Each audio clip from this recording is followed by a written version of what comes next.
жена второго, да. Я не мог раньше это рассказывать, потому что Венера была в этом ретроградном Меркурии.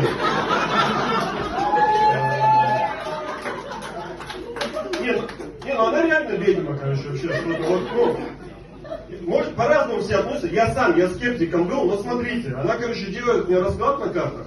Будет ли вечером у нас секс? Говорит, карты показывают, что нет. И его нет. Как тут не верить, а? Не, я чувствую, она меня где-то поднаебывает, потому что я картинки вижу. Я вижу вот эту королеву Пентаклей голая лежит, на ней шут сверху, блядь. Или шут не я, или королева не она. Похлопайте в зале, есть королева Пентаклей? Можно одетую, блядь.